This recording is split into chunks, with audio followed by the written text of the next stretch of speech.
Shalom, Jemaat Tuhan, Jemaat GBI Indonesia Suropati.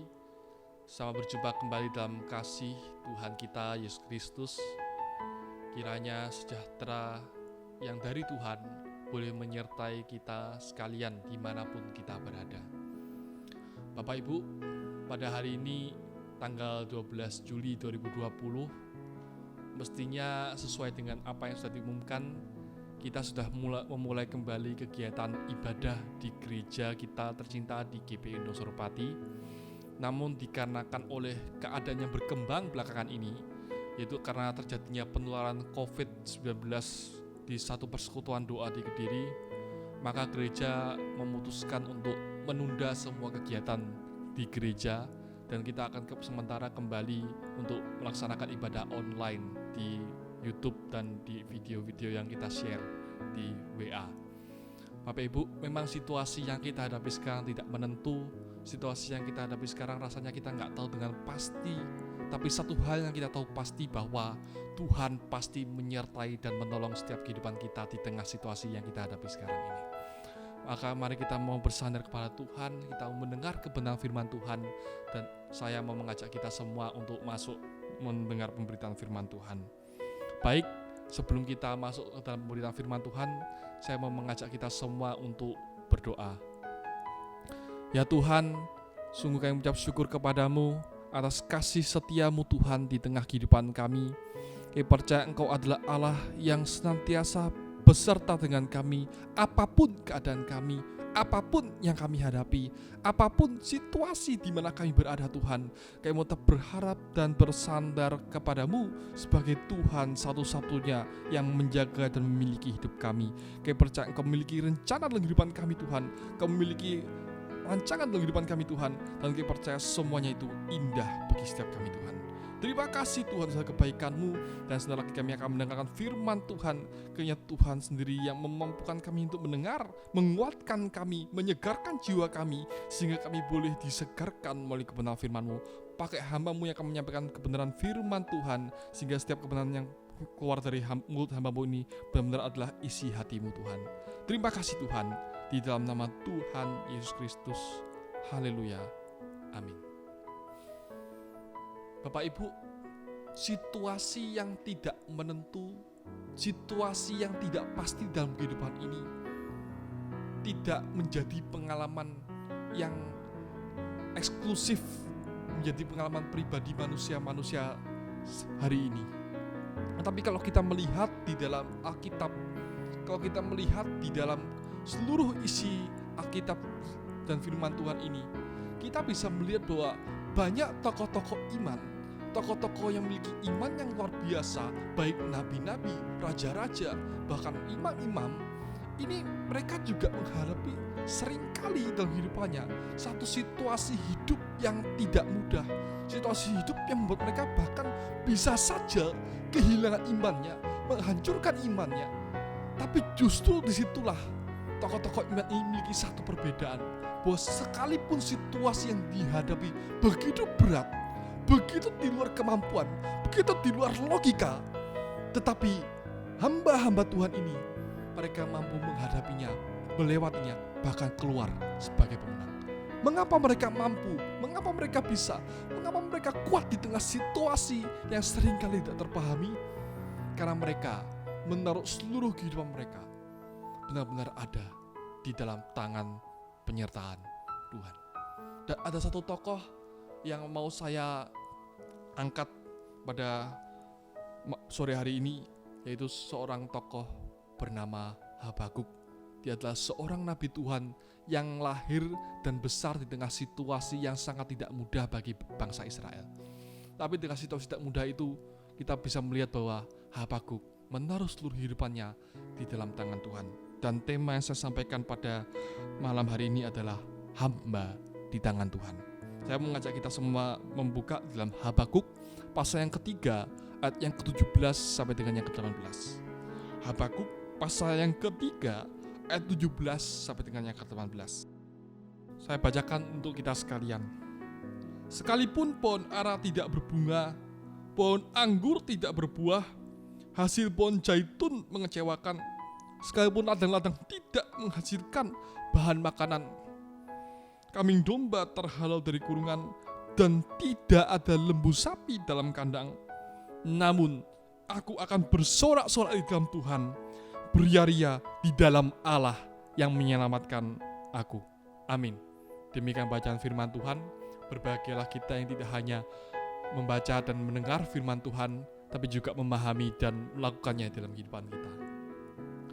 Bapak Ibu, Habakuk adalah seorang hamba Tuhan, seorang nabi Tuhan yang hidup di tengah satu krisis yang luar biasa dialami bangsa Israel.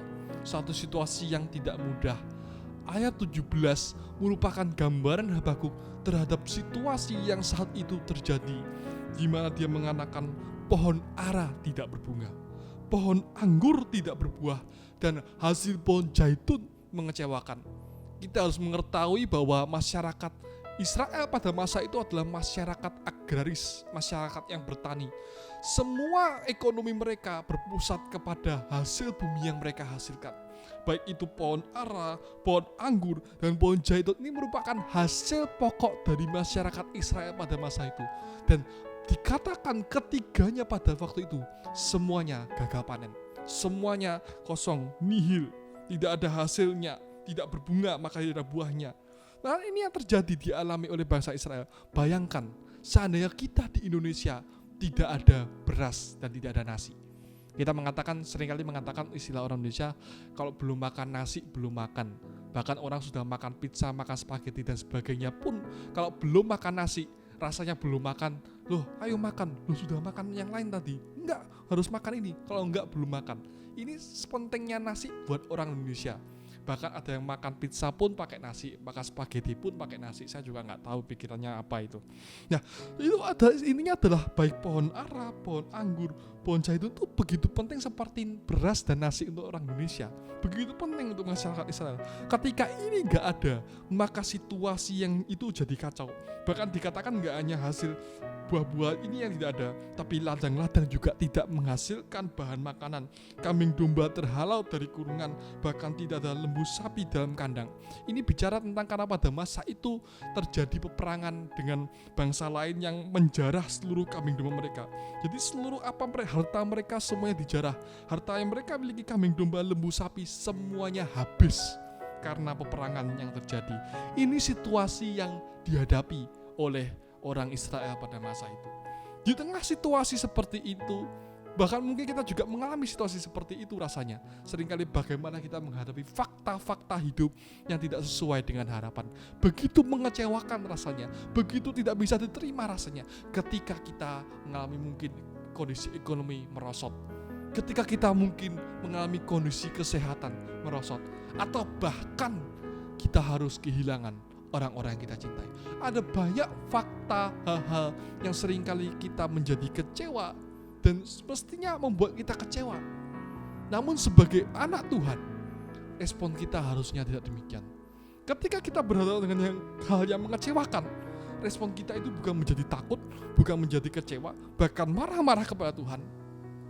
Tapi respon kita yang seharusnya adalah kita harus tetap mampu untuk bersyukur, bersandar kepada Tuhan. Karena Habakuk menaruh seluruh hidupnya, pelayanannya, bahkan bangsanya seluruhnya, dia taruh semua ke dalam Tuhan. Karena dia percaya bahwa Tuhan masih campur tangan, Tuhan masih bekerja, sekalipun dia belum melihat Tuhan bekerja.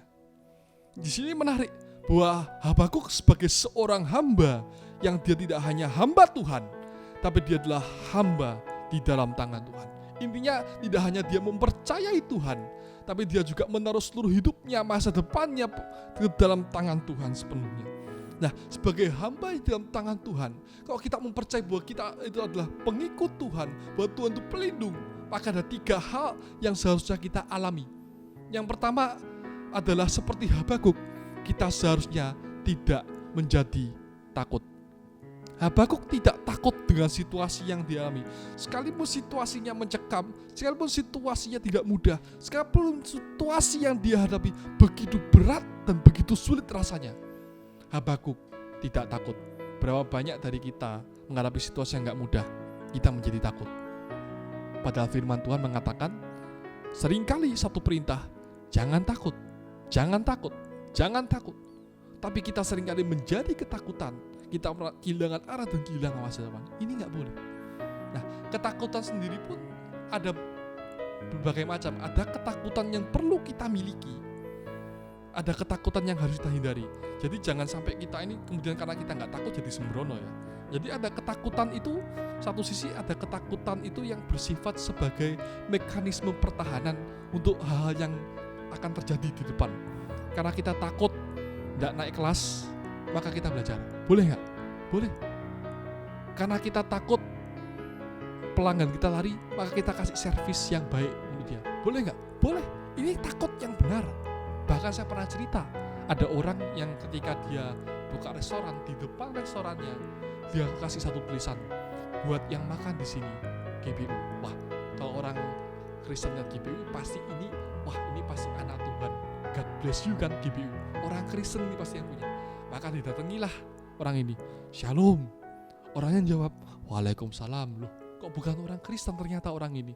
Loh Pak, Bapak bukan orang Kristen. Loh bukan, saya ini Muslim. Loh, terus Bapak ini GBU artinya apa Pak? Kok buat yang makan di sini GBU? Oh, dek, ini GBU itu artinya nggak boleh utang. Jadi supaya orang yang makan di sini semuanya nggak ada yang utang, karena dia takut ada yang utang bayar, nggak bayar terus dia rugi. Takut kan? Boleh kan? Boleh. Ini takut sebagai mekanisme pertahanan. Kita takut COVID, maka kita juga harus pakai masker, kita harus pakai perlindungan supaya kita jangan sampai tertular. Ini ketakutan yang memang diberi oleh Tuhan untuk kita menghadapi situasi dunia ini. Tapi ketakutan yang nggak boleh adalah ketakutan di mana kita begitu tertekan, menekan pikiran kita, menekan otak kita, menekan seluruh hidup kita, sampai kita nggak lagi punya sukacita, kehilangan daya kreatif, kehilangan pikiran melihat masa depan. Ini yang nggak boleh. Banyak orang tertekan, kemudian ya sudahlah, saya mati saja. Ini nggak boleh. Habakuk tidak memiliki ketakutan itu. Dia percaya diri bahwa di dalam tangan Tuhan pasti ada masa depan. Ini tidak ada ketakutan tuh. Dia tidak memiliki ketakutan. Tapi satu sisi juga jangan sampai kita ini tidak takut, kemudian jadi sembrono. Kemudian wah saya nggak takut lah. Wong anak Tuhan masa takut sama corona, anak Tuhan masa takut sama COVID. Kemudian keluar kita nggak pakai masker, keluar pegang-pegang apa, nggak cuci tangan. Ini juga keliru. Banyak anak Tuhan yang keliru. Kemudian masa ibadah nggak boleh. Ibadahlah, masa kalau ibadah gak sertai Tuhan. Buktinya di Kediri kemarin yang ikut persekutuan doa pun tertular COVID. Saya gini Bapak Ibu, jangan sampai ya, saya mau katakan jangan sampai ya kita menyepelekan COVID-19 yang terjadi sekarang ini. Di Surabaya saja, saya sekarang tinggal di Surabaya, saya mendengar banyak anak-anak Tuhan, bahkan pelayan-pelayan Tuhan di gereja tertular COVID-19. Salah satunya ada seorang dokter di gereja pacar saya di GBPS. Dia ini dokter dan dia tertular COVID. Bayangkan Bapak Ibu, ketika dia menceritakan saya ini nggak sampai hati. Dia itu mengatakan hampir 2 minggu. Selama hampir 2 minggu dia diisolasi di rumah sakit. Dia itu rasanya nggak biasa aja. Tapi satu, nafas tuh nggak bisa. Dia tuh nafas, kalau Anda bisa bayangkan, Anda kalau lagi tidur, terus Anda dikerukepi bantal, ditutup bantal wajah Anda, terus Anda nafas, gak enak kan? Nah, dia akan cerita, rasanya kurang lebih seperti itu. Nafas itu gak enak.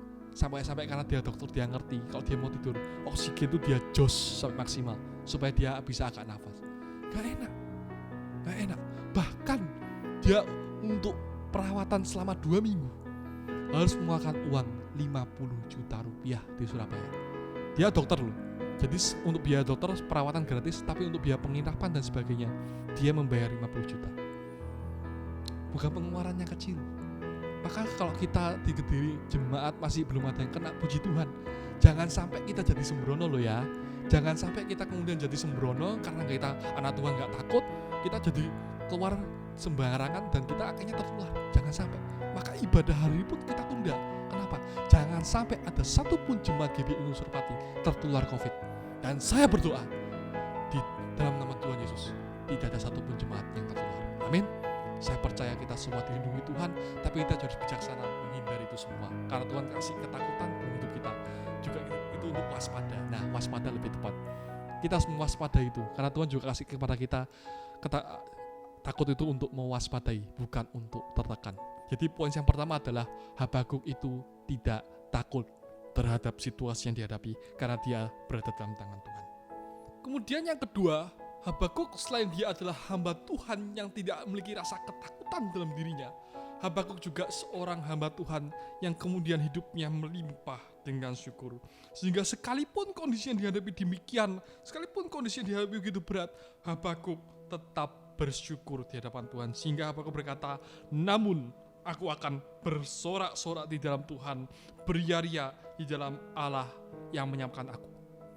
Kebanyakan dari kita seringkali bersyukur karena keadaannya baik. Karena saya sehat, maka saya bersyukur.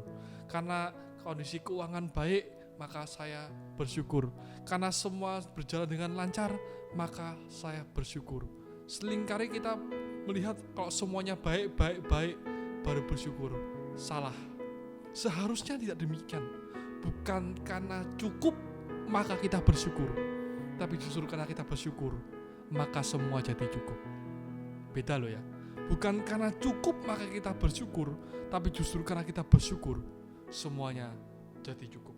Ada firman Tuhan yang mengatakan juga di dalam Filipi 4 ayat yang ke-6 sampai yang ke-7, di mana di situ dikatakan, janganlah hendaknya kamu khawatir tentang apapun juga, tapi nyatakanlah dalam segala hal keinginanmu kepada Allah dalam doa dan permohonan dengan ucapan syukur.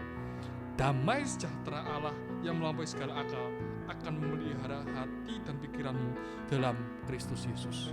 Ketika kita bisa dengan segala situasi kita tenang, berdoa dan bersyukur, di situ muncul dalam diri kita ada ketenangan. Kita tidak lagi ketakutan, kita ada ketenangan, sehingga kita bisa menghadapi segala sesuatu tidak dengan was-was tapi dengan tenang karena kita bersyukur kepada Tuhan. Banyak hamba-hamba Tuhan hari-hari ini kalau kita melihat karena kondisi gereja yang tidak ada ibadah, saya melihat ada beberapa gereja kemudian memaksakan persepuluhan dan persembahan. Bahkan ada beberapa gereja menagih iuran bulanan kepada jemaatnya. Ya saya rasa ini lebih karena jemaat mereka tidak percaya bahwa Tuhan itu sanggup mencukupi tengah segala situasi ya. Memang kondisi ini sangat susah, apalagi Habakuk sebagai seorang hamba Tuhan. Tentu kondisi itu sulit untuk bersyukur. Bayangkan kalau dia itu seorang hamba Tuhan, Alkitab mencatat bahwa nabi-nabi itu hidup dari uang yang dipersembahkan. Kalau misalkan seluruh kondisi ekonomi bangsa semuanya lumpuh, pasti dia sebagai nabi juga terpengaruh. Istri semuanya juga lumpuh. Tapi di situ Habakuk tetap berserah kepada Tuhan. Ketika saya sebagai hamba Tuhan pun mengalami masa-masa yang berat, saya pernah satu ketika mengalami rasanya berat menjadi hamba Tuhan. Rasanya sulit menjadi hamba Tuhan. Dan di situ saya sungguh-sungguh merasa ingin berhenti jadi hamba Tuhan. Tapi ketika saya kemudian datang ke sebuah persekutuan, di situ saya benar-benar ditampar begitu keras melalui firman yang disampaikan oleh hambanya pada waktu itu. Hamba Tuhan itu saya masih ingat dia berkata, kalau engkau menjadi seorang hamba Tuhan dan engkau sebagai hamba Tuhan merasa susah jadi hamba Tuhan, merasa berat jadi hamba Tuhan, mandeko, bertio jadi hamba Tuhan, tinggalkan pelayanan dan sudah kerja sekuler aja. Loh, kok gitu Pak? Ya, karena percuma engkau jadi hamba Tuhan, tapi engkau gak percaya bahwa Tuhan sanggup memelihara.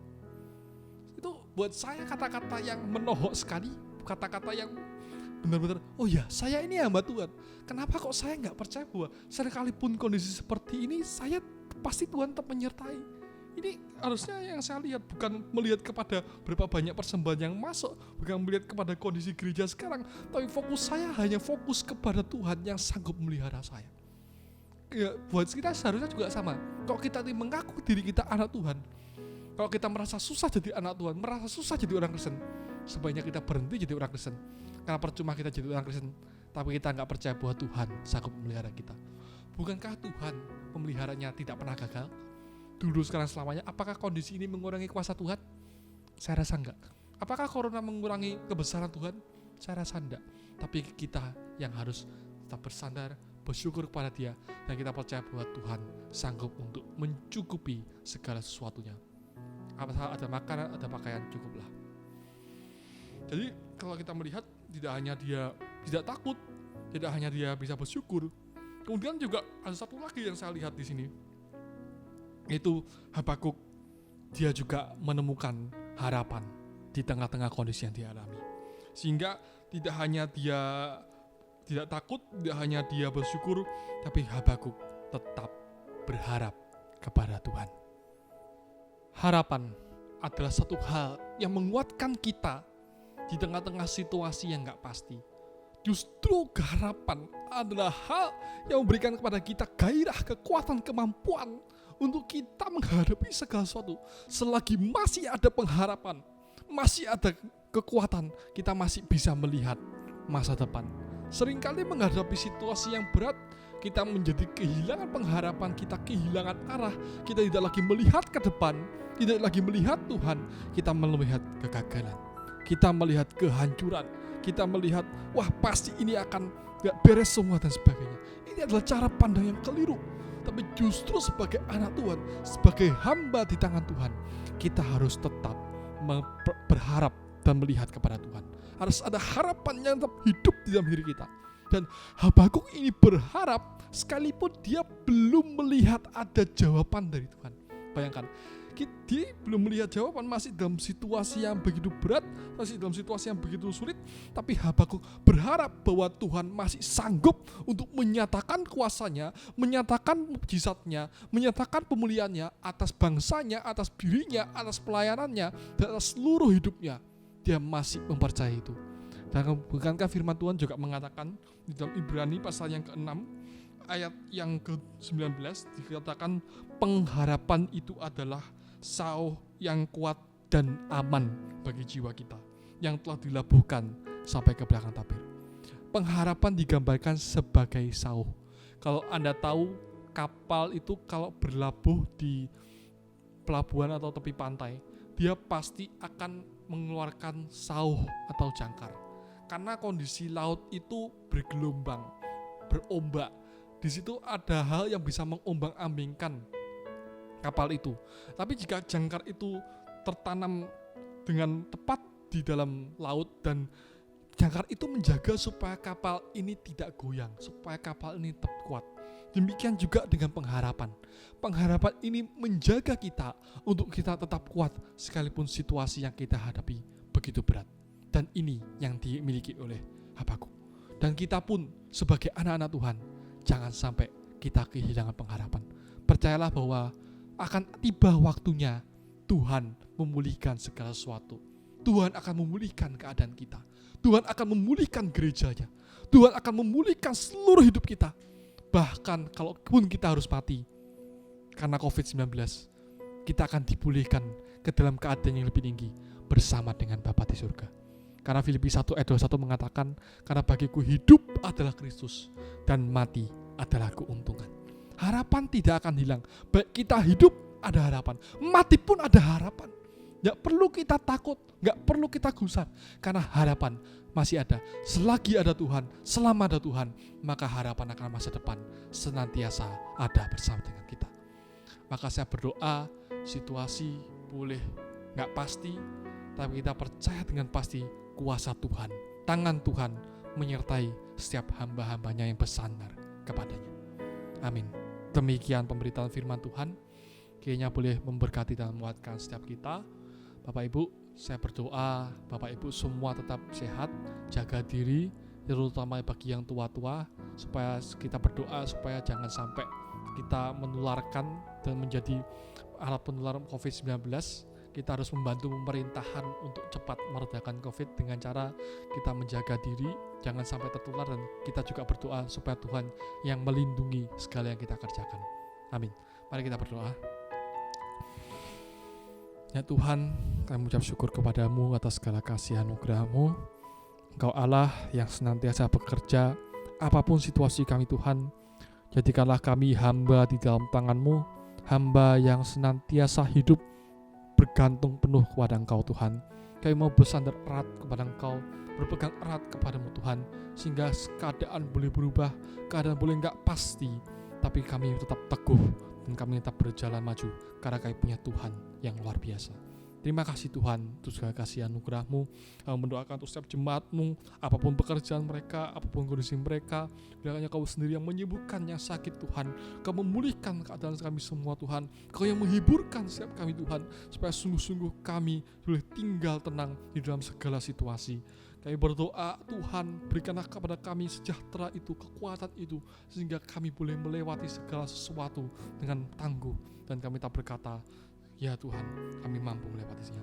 Terima kasih Tuhan, kami serahkan semuanya ke dalam tangan Tuhan. Dan sebelum kami mau mengakhiri ibadah kami mau terima berkat daripada Engkau. Mari kita angkat kedua tangan kita arahkan hati kita ke hadapan Tuhan, dan kita terima segala berkat rahmat dari Allah Bapa, cinta kasih yang sempurna dari Tuhan kita Yesus Kristus, dan urapan yang baru, damai sejahtera, sukacita dari Allah Roh Kudus yang akan menyertai kita sekalian mulai dari hari ini sampai Maranatha, Yesus datang yang kedua kali. Terima dan bawa pulang segala berkat ini di dalam nama Tuhan Yesus. Yesus katakan amin. Bapak Ibu, demikian berita firman Tuhan. Sampai jumpa pada perjumpaan berikutnya. Tuhan Yesus memberkati kita semua.